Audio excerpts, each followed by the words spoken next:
Olá, tudo bem com vocês? Bom, sejam bem-vindos ao nosso curso AEE e na nossa disciplina Língua Brasileira de Sinais. Essa é a nossa primeira aula. Bom, meu nome é Rosilene Frois, eu sou pedagoga, especializada em docência no ensino superior, psicopedagogia e também Libras com ênfase em interpretação. Atualmente estou fazendo mestrado de Letras e Estudos Literários na Unimontes e estou em constante estudo de forma a desenvolver, a aprender esse processo aí que é a língua brasileira de sinais. No nosso curso, nessa disciplina, nós vamos trabalhar com língua brasileira de sinais, porém em um nível básico, porque é uma disciplina só que nós teremos aqui. Essa disciplina tem como objetivo favorecer que vocês entendam um pouco sobre o que é língua de sinais, entendam e compreendam a diferença entre língua de sinais e língua portuguesa, bem como vocês vão fazer um paralelo entre essas duas línguas de forma a entender e a perceber os status linguísticos que a Libras tem.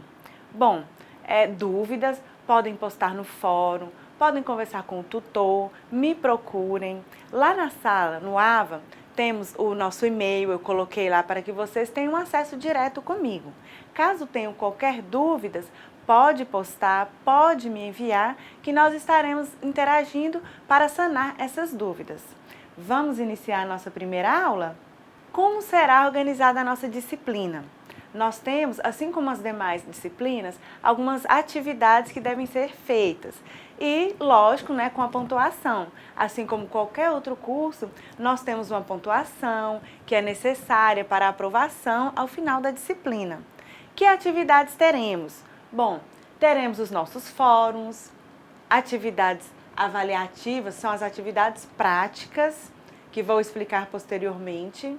Teremos uma avaliação online, teremos também uma avaliação presencial e a autoavaliação.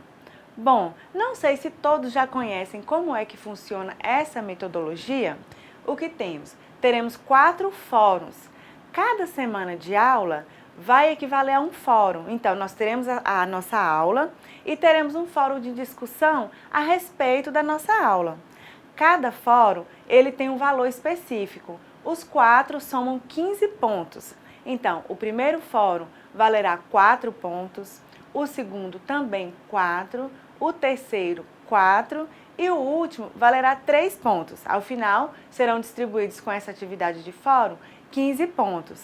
Então, percebam o quanto é importante a participação no fórum, porque cada fórum, além de possibilitar conhecimento, interação sobre a temática, aprofundar um pouquinho mais, porque para o fórum você vai ter que ler o material que está lá, o material de apoio. Então isso vai favorecer o conhecimento, a ampliação de conhecimento de vocês. Então fiquem atentos, viu? Não percam também o prazo desses fóruns.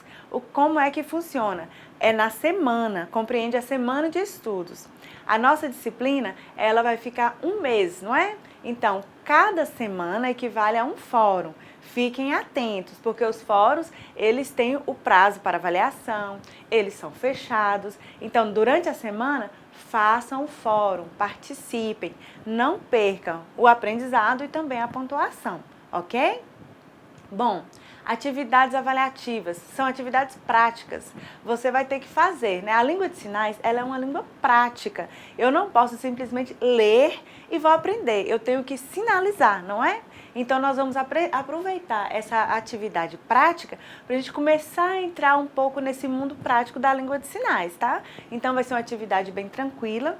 Ao final da aula, eu vou explicar para vocês como será. Super tranquilo, não precisa preocupar. A avaliação online, vocês fazem também.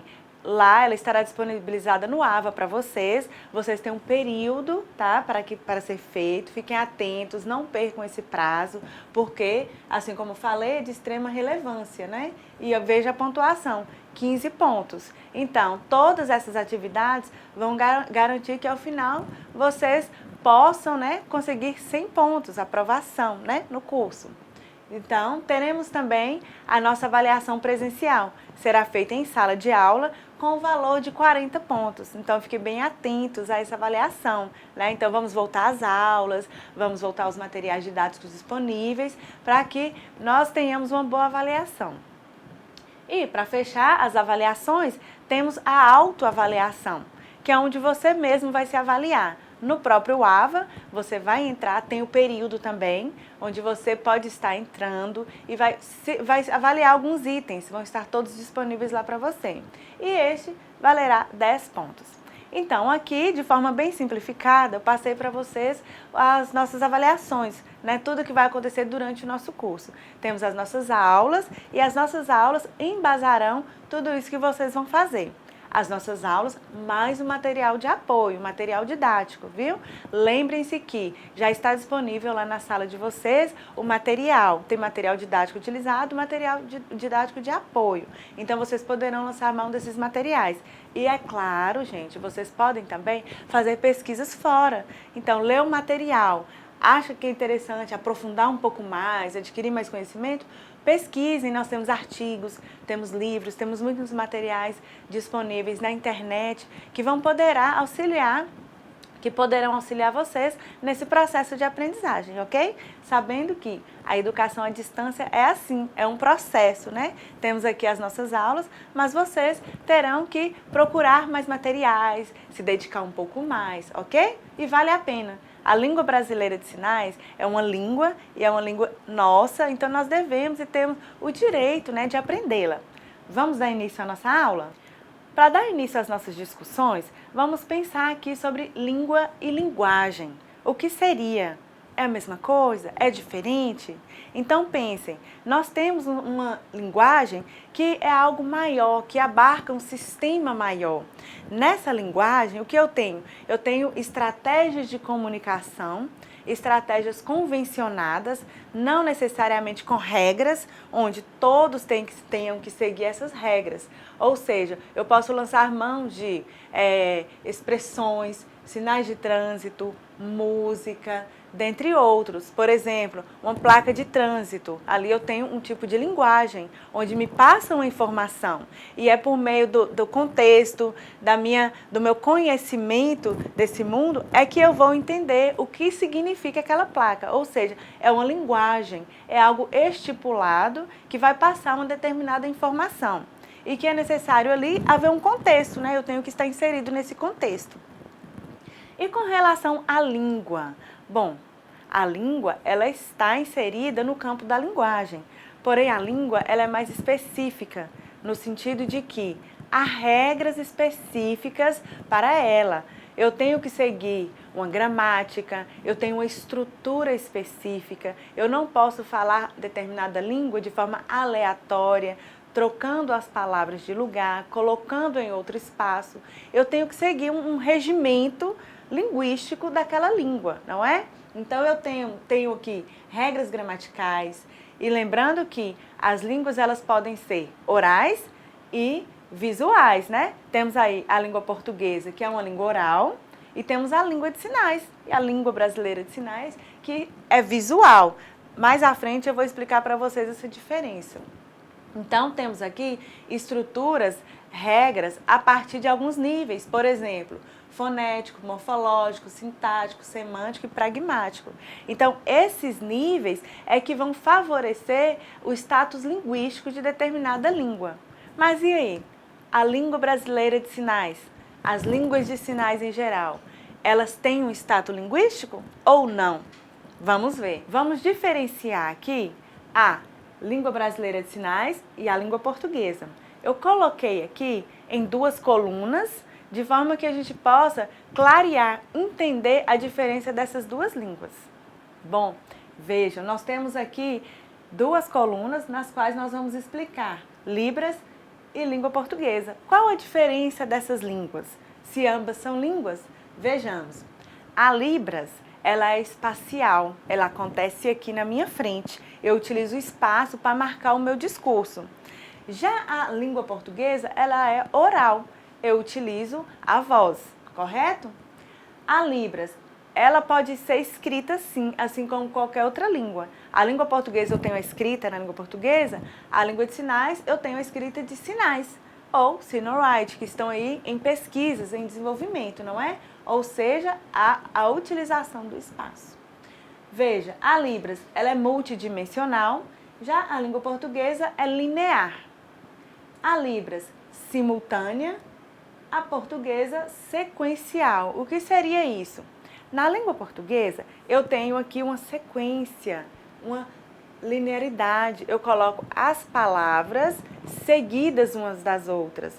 E eu preciso marcar. Por exemplo, eu vou à sua casa. Eu tenho que colocar eu vou à sua casa. É essa estrutura aqui. Eu não posso trocar, eu não posso colocar palavras uma em cima da outra, pronunciar duas palavras, isso é humanamente impossível, duas palavras ao mesmo tempo, não é?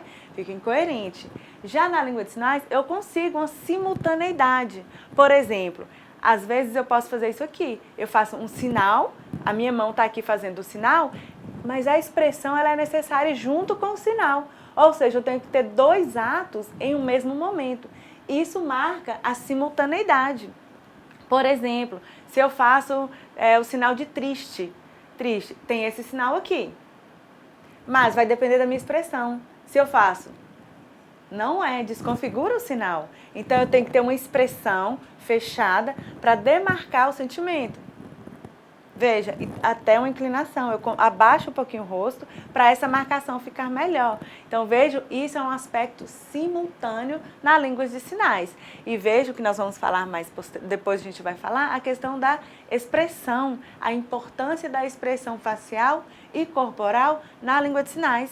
Porque a língua de sinais ela não pode ser fria, gelada, né? É necessário haver expressão para marcar determinadas frases. Vocês verão a importância da expressão nas línguas de sinais.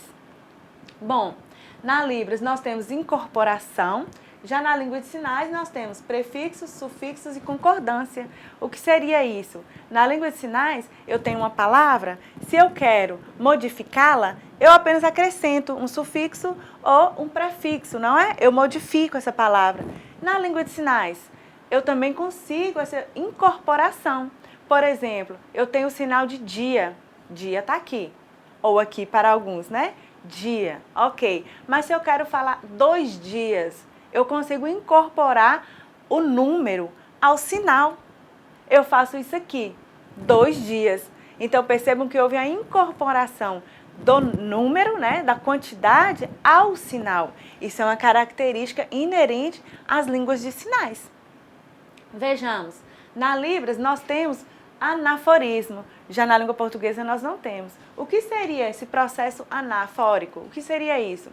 O processo anafórico seria a marcação espacial. Eu consigo pôr referentes no espaço, sem fazer confusão. Eu consigo contar uma história com diversos personagens, onde eu coloco cada personagem no seu lugar, e cada vez que um personagem falar, eu dou voz a ele. Eu faço a marcação de forma que seja um discurso todo separado, cada um tem o seu discurso. Isso é um processo anafórico, essa marcação das pessoas no espaço. Na língua de sinais, nós também temos o sistema de classificação, que não temos na língua portuguesa. Esse sistema de classificação são os classificadores, dos quais nós sempre que falamos de língua brasileira de sinais, de língua de sinais em geral, nós falamos dos classificadores. Por quê? Apesar de não serem sinais, mas fazem parte das línguas de sinais. E isso é reconhecido na língua de sinais, os classificadores, que vêm para descrever objetos, situações, né? Verbos, alguns tipos de verbos são necessários haver a classificação. Vejamos, na língua brasileira de sinais nós temos expressões idiomáticas e gírias, na língua portuguesa também. Ou seja, as duas línguas me possibilitam falar qualquer coisa. Daqui a pouco veremos aí a respeito dos mitos, porque foram criados mitos, porque não havia estudos, não haviam conhecimentos relacionados à língua de sinais. Então falava-se, ela não existe, ela é assim, ela é um gesto. Então falava-se algumas coisas que hoje nós já desconstruímos tudo isso, porque a língua brasileira de sinais, assim como as línguas de sinais, tem uma estrutura linguística própria, que a faz ter um status linguístico, ok? Então, vamos para frente, né, gente? Bom, agora, falando em status linguístico, nós vamos entrar um pouquinho aqui, não vou aprofundar não, porque isso aqui já está em um campo de estudo mais à frente. Nós vamos falar de forma bem superficial sobre os níveis linguísticos, só para vocês começarem a mentalizar, a imaginar essa questão dos níveis linguísticos na língua portuguesa e na Libras, para vocês verem que em ambas as línguas nós conseguimos encontrar os níveis linguísticos. São eles: fonética, fonologia, morfologia, sintaxe, semântica e pragmática. Isso nós estudamos muito na língua portuguesa, não é? Agora nós vamos focar esses níveis para a língua de sinais e vamos ver como é que funciona. A fonética e fonologia, às vezes algumas pessoas falam, mas como estudar fonética e fonologia em uma língua de sinais? Uma vez que a fonética e fonologia tem como foco de estudo o quê? O som, não é? Então, a unidade menor de som com sentido. Então, como estudar essa unidade menor de som com sentido na língua de sinais? Aí nós vamos estudar na língua de sinais o quê? A unidade menor com sentido. E o que seria essa unidade menor com sentido em uma língua de sinais? Bom, nós temos um sinal, por exemplo, o sinal de casa. Então, aqui eu tenho um sinal completo, mas qual a unidade menor com sentido dentro desse sinal? Bom, se eu for destrinchar esse sinal aqui, eu tenho uma configuração de mão, não tenho? Eu tenho uma direção da palma da mão, tem que ser assim. Se eu faço isso aqui não é casa, se eu faço aqui também não é casa, então eu tenho que ter uma marcação aqui dessa orientação. Eu preciso saber, tem movimento ou não tem movimento? Ah, não tem movimento. Ah, tá, então é um traço diferenciador desse sinal, não tem movimento. E o espaço? Onde é feito esse sinal? É aqui no espaço neutro, não é? Eu posso fazer aqui? Eu posso fazer aqui? Eu posso fazer aqui? Não, fica incoerente, fica equivocado. Então percebam, cada um desses detalhes está vinculado a um aspecto menor do sinal, do léxico. Então, quando eu falo uma configuração de mão, é o que estuda a fonologia e a fonética nas línguas de sinais. Quando eu falo em movimento, orientação da palma da mão, ponto de articulação, onde é que vai estar esse sinal, eu estou falando do campo da fonética e da fonologia. Entenderam? Então, agora nós já temos que começar a pensar, sim, na língua de sinais eu estudo sim a fonética e fonologia, e é de extrema relevância, porque a partir da fonética e fonologia, desses aspectos menores do léxico, do sinal, é que eu construo um sinal, e a partir do sinal eu construo uma frase para construir o meu discurso. Então, vejam a importância. Temos a morfologia. A morfologia nas línguas orais, elas trabalham com o quê? Com os processos de formação da palavra, não é? De origem da palavra, da estruturação da palavra. E nas línguas de sinais, como é que está a morfologia? Onde eu encontro a morfologia? Bom, a morfologia ela se dá também no processo de formação e estruturação, surgimento do sinal. O sinal, ele pode ser, assim como eu tenho uma palavra, ela é composta, né? Em sua origem ela é composta, eu também tenho sinais que são compostos. Então, vejam aí, eu consigo achar essas características nessas duas línguas. Então, temos aí uma morfologia também, que é um aspecto linguístico. Então, nós já temos aí a fonética, a fonologia, a morfologia. Percebam o quanto nós podemos perceber que a língua de sinais, ela é uma língua, ela tem um status linguístico, ela consegue estudar tudo isso aqui. Vejamos, a sintaxe. Então, a sintaxe, ela se preocupa com a construção frasal, não é? Então, eu tenho uma estrutura da frase na língua portuguesa e eu tenho uma estrutura da frase na língua de sinais. Por isso que nós falamos que não podemos sinalizar fazendo português sinalizado. Não sei se vocês já ouviram essa expressão. O português sinalizado nada mais é que eu pegar a estrutura da língua portuguesa, pegar os sinais e fazer uma coisa só aqui na minha frente. Então, quando eu faço a menina caiu, isso é um português sinalizado. Percebam que eu peguei os sinais e joguei na estrutura da língua portuguesa. Isso eu não posso fazer. Então, percebo que a sintaxe, ela trabalha com a frase, então trabalha também com a frase na língua de sinais. Então, a estrutura da frase da língua de sinais, ela é diferente da língua oral. E eu devo respeitar isso. Isso é próprio da gramática da língua de sinais. E é de extrema relevância eu saber isso, viu, gente? De forma a evitar o português sinalizado, que seria a junção de duas línguas. E quando eu junto duas línguas, o que acontece? Eu não consigo entender nenhuma, não é? Eu consigo trazer o inglês para a estrutura do português ou vice-versa? Vai ficar entendível? Vai ficar claro? Não, vai haver confusão. Então eu tenho que separar. Cada língua tem sua estrutura gramatical, correto? E isso é um campo de estudo da sintaxe. Vejamos agora a semântica. A semântica, ela trabalha com o sentido do léxico, né? Em determinada frase, em determinado discurso. Então, trabalha com isso no português, na língua de sinais também. Então, vai ser o sentido do léxico, no caso aqui, o sinal. Qual o sentido, o significado do sinal ali naquele contexto? Então, eu tenho que saber isso. Por isso que tem que ter uma frase. Geralmente, em língua de sinais, quando a gente está começando a aprender, a gente fica muito assim, perguntando para o professor, que sinal é esse? Aí o professor responde para a gente assim, depende do contexto. Tá? Depois você torna a perguntar, que sinal é esse? Ele fala, depende do contexto. E sempre tem essa fala com a gente, não é? Aí, às vezes, algumas pessoas que eu também já pensei, eu falei assim, eu acho que essa língua ela é meio complicada, meio estranha, porque tudo depende do contexto, não tem um significado. Só que, com o passar do tempo, a gente vai lendo, vai estudando, e a gente descobre que nas outras línguas também são assim.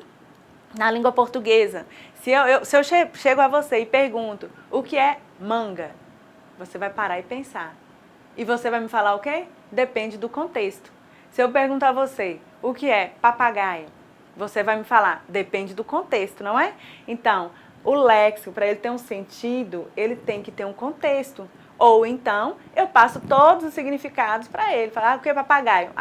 Pode ser uma pipa, pode ser um animal, pode ser... Eu posso fazer isso então. Ou seja, eu não dei uma definição correta do que a pessoa estava querendo. Porque eu dei várias definições para que ela escolhesse o significado. Então, é necessário que haja um contexto. Assim como nas línguas orais, também nas línguas de sinais, ok? Então, percebam que há mais um nível aí de extrema relevância para que nós possamos estudar e aprofundar um pouquinho mais. Vejam, temos também a pragmática, né? O que seria a pragmática? É a língua em uso, o seu significado, as suas diferenciações, o regionalismo, tudo isso entra em uma língua, não é? Nós temos a língua portuguesa, onde às vezes eu falo uma palavra aqui para você, nunca ouvi não. Mas lá em São Paulo, no Rio de Janeiro, é normal, as pessoas utilizam.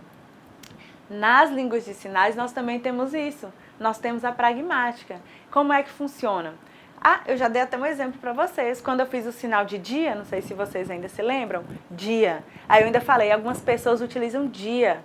Então, isso é um traço da pragmática. Porque é com o uso, por meio do uso, as pessoas, umas utilizam aqui, outras aqui, mas entende-se o que significa. Todo mundo, na hora que eu faço isso aqui, sabe, é dia. Se eu faço isso aqui, é dia também. O mesmo exemplo eu posso dar para vocês para o sinal de saber. Saber é aqui, correto? Mas vocês, com o decorrer, com o uso da língua, com contato com surdos e ouvintes, que utilizam língua de sinais, vocês vão ver alguns fazendo aqui, ó. Sei, sei. Então, vejam, é aqui. Mas se fizer aqui, tá errado? Não, a pragmática vem para nos explicar isso, que o uso da língua, a sua forma de usar, aí entre as questões regionais, às vezes em um curso de Libras, quando você começa, aí você aprendeu um sinal. Você aprendeu isso aqui, para frio. Tá, aqui, regionalmente, nós utilizamos isso aqui para frio, correto? Mas aí vem uma pessoa de fora, de São Paulo, Rio de Janeiro, e faz isso aqui para verde, o sinal de verde. É regionalismo. Então, isso está dentro da pragmática. Percebam o quanto a língua de sinais ela é viva, assim como qualquer outra língua, assim como a língua portuguesa. Então, aqui, de forma bem simples, bem superficial mesmo, nós vimos aqui uma comparação, os níveis linguísticos dentro das duas línguas, da língua portuguesa, oral, e da língua brasileira de sinais, língua de sinais. Aqui é só mesmo para a gente começar a abrir as nossas mentes para pensar que o mundo da língua de sinais, o mundo das Libras, é um mundo muito amplo e que cabe estudo, cabe pesquisa, nós podemos aprofundar e muito. Hoje nós já encontramos vários artigos nesse sentido, livros, nós temos várias obras nesse sentido, e várias pessoas em níveis acadêmicos estão se empenhando nessas pesquisas aí relacionadas à linguística da língua de sinais. E é de extrema relevância, uma vez que vai valorizar a língua brasileira de sinais com o seu status linguístico, ok? Vamos para frente. Bom, falamos já sobre a fonética e fonologia. Só recordando um pouquinho, lembra que falamos que é o traço mínimo com significado dentro de um léxico, correto? Eu ainda dei o exemplo para vocês da palavra casa. Então, vamos lá, nas unidades mínimas, o que seriam? Então, temos aqui a configuração de mão. Lembra que eu falei com vocês? Então, aqui nós temos, ó, os parâmetros da língua de sinais. E o primeiro é a configuração de mão, que eu já havia falado com vocês. A configuração de mão é a forma, é o jeito que a mão vai estar na hora de fazer o sinal. Eu tenho hoje 64 configurações de mãos. Aqui não estão todas, mas aqui eu tenho um exemplo de configuração de mãos para vocês.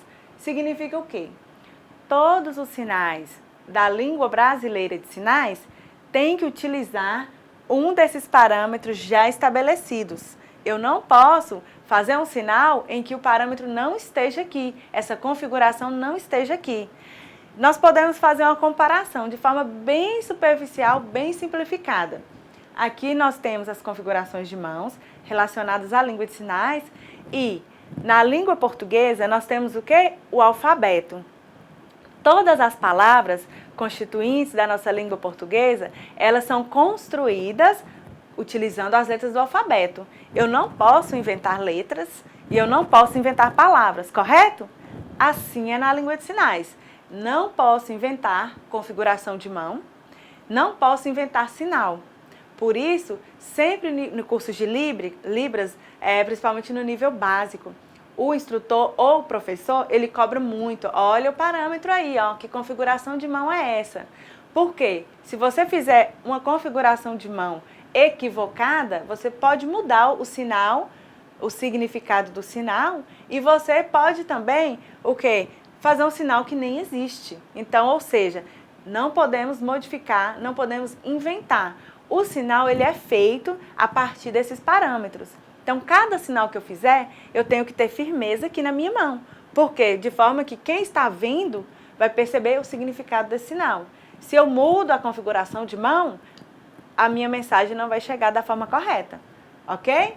Vejamos o próximo parâmetro. Bom, temos aqui o parâmetro de ponto de articulação. O que seria isso? Bom, esse ponto é ponto mesmo de local, onde o sinal será feito. Ele será feito aqui à minha frente, no espaço neutro, ele será feito aqui na testa, na cabeça, acima da cabeça, nariz, queixo, peito. Então, todo esse espaço aqui eu utilizo para sinalizar. Lembrando que eu tenho um espaço que eu devo imaginá-lo aproximadamente aqui, denominado quadrante. Esse espaço é onde eu vou sinalizar. Eu não posso sinalizar lá no meu pé, eu não posso sinalizar lá do outro lado. Eu tenho um espaço que eu tenho que respeitar. E é tão interessante, depois eu gostaria até que vocês pesquisassem. Existem vídeos no YouTube, surdos, né? Contando história. Eles fazem isso aqui, ó, nesse espaço, sem sair desse lugar, ele conta toda uma história para você. Ele viaja, ele volta, ele vai na casa, ele volta, ele vai no trabalho. Então, ele consegue marcar vários locais aqui. Lembra que eu falei com vocês sobre a utilização do espaço? A marcação de espaço, marcação de referentes? Então, é fácil, eles conseguem de forma super tranquila aqui. Lógico que muitos ouvintes conseguem também. Com fluência na língua de sinais, eles conseguem. Mas nós temos que nos ater. Quando eu estiver sinalizando, esse quadrante aqui, esse espaço é o que eu vou utilizar para sinalizar, ok? Então, o sinal, ele pode ser feito nas partes do corpo, toque no corpo ou no espaço neutro. Lógico, né? Como é a língua visual, quem está à minha frente tem que me ver, então eu vou fazer aqui na minha frente. Impossível eu fazer lá atrás, porque não vai haver comunicação, correto? Então, isso é o ponto de articulação. Vejamos, agora temos aqui o parâmetro denominado movimento. Bom, é o deslocamento da mão no espaço durante a realização do sinal. O que é isso? É um movimento mesmo. Alguns sinais, há necessidade de fazer um movimento juntamente, outros não. E é um traço diferenciador, porque o sinal que exige, que requer movimento, e se eu não fizer, o sinal vai estar errado. Temos aqui 2 exemplos. Temos o sinal de galinha, é aqui. Então eu tenho que ter esse movimento, porque se eu faço só aqui, desconfigura, não é mais o sinal de galinha. É aqui, ó. Eu tenho que descer a esse movimento para baixo. Temos também o sinal de homem, é isso aqui, ó. Há o movimento. Se eu fizer só isso aqui, não é, desconfigura o sinal também. Então, o sinal que exige movimento, eu devo fazê-lo, porque se eu não fizer, o sinal estará equivocado, ok? Lembrando que nem todos têm. A maioria tem movimento, mas não é regra que todos tenham, não. Alguns não têm, ok? Vamos para o próximo. Temos aqui o próximo parâmetro, orientação. É a direção da palma da mão ao fazer o sinal. E é de extrema relevância essa direção. Vejamos. Lembra que eu falei com vocês do sinal de casa? A palma da mão é essa direção aqui, uma virada para a outra. Se eu faço isso aqui, não é casa, correto? Agora tem algo muito mais importante com relação a essa direção, que é a marcação das pessoas no discurso. Mais à frente nós veremos que alguns sinais eles têm concordância, ou seja, concordam os sujeitos, as pessoas que estão no discurso. Então, quando eu coloco aqui, esse é o sinal de ajudar. Veja a direção da palma da mão, tá para frente, correto? Se eu faço isso aqui, ajudar, eu ajudo você. Mas com relação aos verbos de concordância, se eu mudo a direção aqui da palma da minha mão, se eu faço isso aqui, vejam que mudou? Você me ajuda. Então, é de extrema relevância também essa orientação da palma da mão, porque mais que marcar o sinal em si, também marca as pessoas do discurso nos verbos de concordância, ok? Então, vamos nos ater agora a esses parâmetros. Não vamos fazer sinais de qualquer forma, não. Nós temos que ficar muito atentos, porque mudei a palma da minha mão, mudo o sinal. Mudo, ou tem outro sinal, ou não tem sinal nenhum, ok? Seria eu estar inventando palavras na língua portuguesa. Pegar letras aleatórias, jogar em um espaço e é uma palavra. Não será uma palavra, correto? Então, nós temos que nos ater a todos esses parâmetros. Vejamos. Viram? Aqui nós temos o último parâmetro, que é a expressão facial e corporal. É de extrema relevância, porque, assim como nós falamos sobre a questão da simultaneidade, alguns sinais, eles exigem que seja feita uma expressão corporal ou facial para completar o seu sentido, o seu significado. Então, nós temos aqui, por exemplo, alegre e triste. Lembra que eu já falei com vocês o sinal de triste? Então, nós temos aqui o sinal, correto? Mas eu posso ficar neutro, sorrindo, no momento que eu estiver fazendo o sinal de triste? Não. A expressão, ela deve estar junto do sinal. Então, tem que acompanhar, porque isso é próprio do sinal, do significado, para ficar claro o significado. Quando eu faço o sinal de alegre, eu tenho o sinal, que é esse aqui, ó. Eu faço isso aqui. Mas e a expressão? É necessário que eu faça também para completar esse sinal. Então, se eu fizer isso aqui, fica distorcido o significado. Eu tenho que fazer junto. Então, tem que ser assim. A marcação do sorriso. Na língua de sinais, nós temos muito importante a questão da expressão facial, porque ela pode marcar a sentença, ela marca o sinal. Então, dentre outros objetivos que nós veremos posteriormente. Então, é de extrema relevância. Por isso, sempre no início dos cursos de Libras, os professores, instrutores sempre cobram. Ah, não, tem que treinar a expressão, tem que treinar a expressão. Por quê? A expressão facial e corporal, ela é inerente às línguas de sinais. Tem que estar junto, porque é a forma de expressar. Na língua portuguesa, nós expressamos, o nosso discurso ele é marcado pela nossa entonação da voz. Então, quando eu faço uma pergunta, é a entonação da voz, não é? Você tem telefone? Então, na voz já marcou, não precisava nem da expressão. Na língua de sinais, não, eu não marco com a voz, eu marco com a expressão. Eu tenho que fazer isso aqui, porque a pergunta ela vai estar aqui, ó, marcada e escancarada no meu rosto, ok? Então, a expressão facial, em algumas situações, ela é substitutiva da entonação de voz da língua portuguesa, ok? Só para a gente começar a clarear e entender um pouco sobre essas questões que nós estamos falando. Vamos adiante? Bom, assim como nós falamos, a Libras ela é uma língua, comprovadamente. Porém, algumas pessoas, por falta de conhecimento, criaram alguns mitos. São esses: mistura de pantomima e gestos. Falavam que, e algumas ainda falam, viu gente? Devemos ter cuidado. Falam que a língua de sinais é gestos. Fala, o surdo está usando gesto. O intérprete está fazendo gesto. Que gesto é aquele? Sempre a gente ouve esse tipo de fala. Então, nós temos que ter cuidado, porque língua de sinais não é gesto. Nós temos ali sinais que tem uma estrutura gramatical, não é? Que nós já falamos sobre os parâmetros, como é composto um sinal. Então, a partir de tantos estudos que comprovaram a língua de sinais como língua, hoje nós não podemos mais falar que língua de sinais é gesto. Então, isso é um mito. Bom, nós temos outro mito, o segundo, que está elencado aqui, ó, língua de sinais universal. Na verdade, houve um equívoco aqui, porque é língua brasileira de sinais universal. Façam essa correção aí, tá? Então, eu vou explicar para vocês. Língua de sinais e língua brasileira de sinais. Desconsiderem aqui, por favor, porque faltou a palavra brasileira, ok? Ficou claro? Então, vamos lá. Língua de sinais. A língua de sinais, ela é universal, porque ela é uma modalidade da língua. Assim como nós temos a língua oral, temos a língua de sinais, que é universal. E temos a língua brasileira de sinais, que é do país, do Brasil. Assim como nós temos a língua francesa, a língua americana de sinais. Então, cada país tem a sua língua de sinais específica, que recebe o nome. No caso nosso, língua brasileira de sinais. Então, lembrando que a língua de sinais, ela é universal. A língua brasileira de sinais, não, é própria do país, no caso nosso, Brasil. Ok? Ficou claro, né? Então, vamos lá para o próximo. Falha na organização gramatical. Antes dos estudos, falava-se isso, que é uma falha, que eu não consigo falar o que eu quero.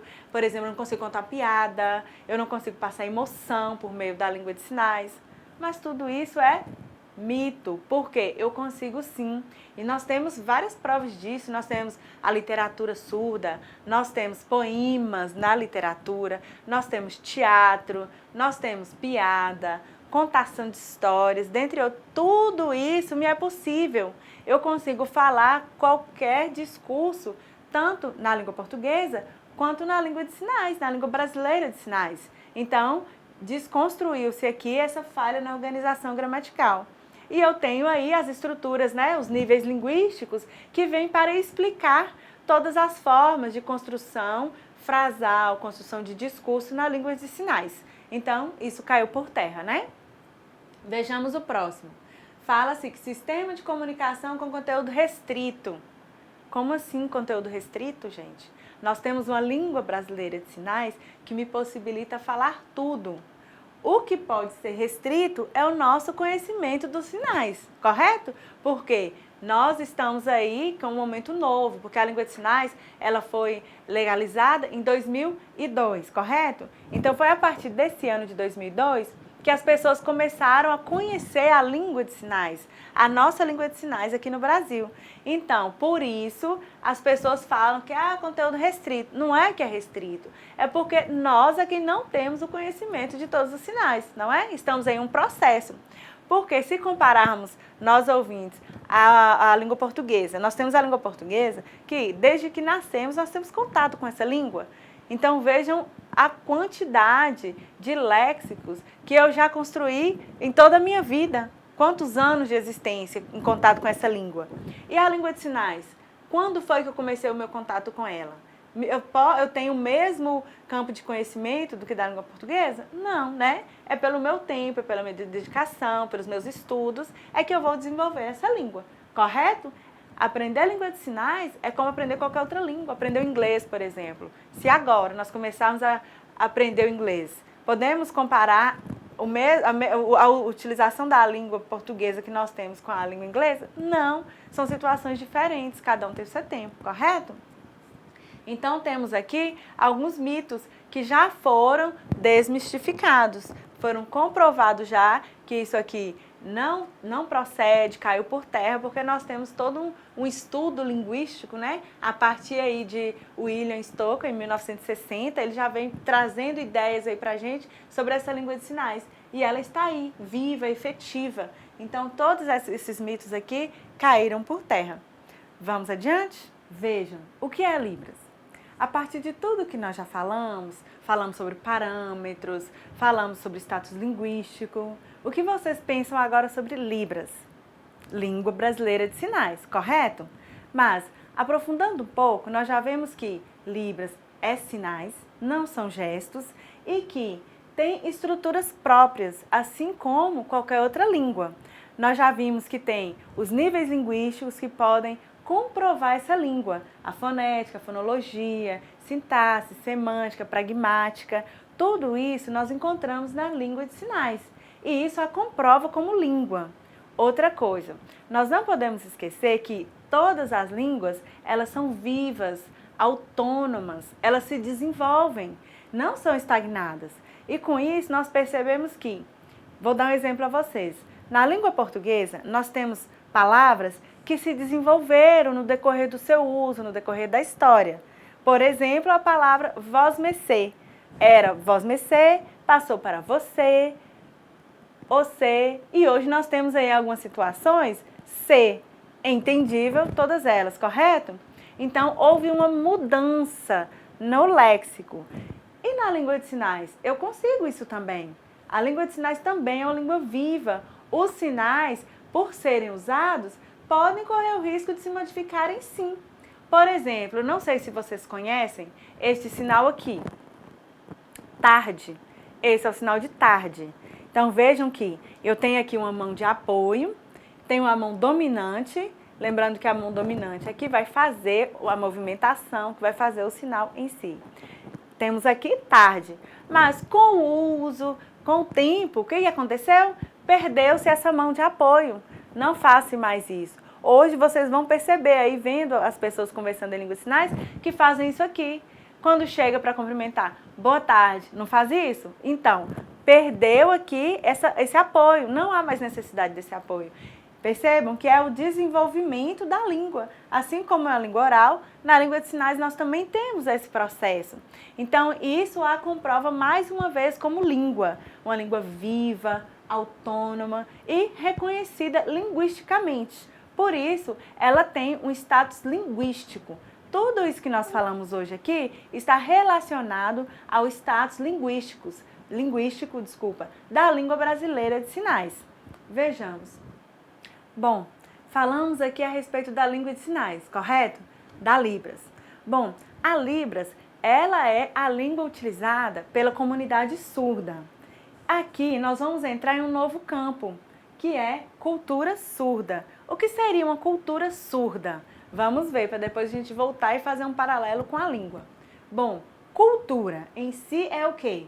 É definida como um campo de forças subjetivas que dá sentido ao grupo ou aos grupos, né? Conforme Sá 2006. Ou seja, cultura são aquelas características inerentes a determinado grupo. Então, essas características é que vão diferenciar esse grupo desse grupo. Pode ser, que características, por exemplo? Linguística. Tá aí, nós encontramos o principal diferenciador entre a cultura surda e cultura ouvinte. Porque a cultura surda, a comunidade surda, utiliza a língua de sinais para comunicar. Esse é o principal traço de uma comunidade surda, a sua língua. Bom, e quando tratamos sobre cultura surda? São jeitos de ser e estar no mundo do povo surdo. Ou seja, são características, formas, tudo aquilo que a comunidade surda, o sujeito surdo naquele espaço, ele utiliza para ter acessibilidade no mundo. Então, dentre essas estruturas, nós temos aí uma língua, nós temos o jeito, nós temos o espaço, a questão da visualização, que para os ouvintes não é tão apurado assim como para os surdos. Então, várias características que é inerente ao povo surdo, destacando aí a língua de sinais, a língua brasileira de sinais para nós no Brasil. Bom, já estamos finalizando a nossa aula. Falamos um pouco aí sobre a linguística, né, a gramática da língua de sinais.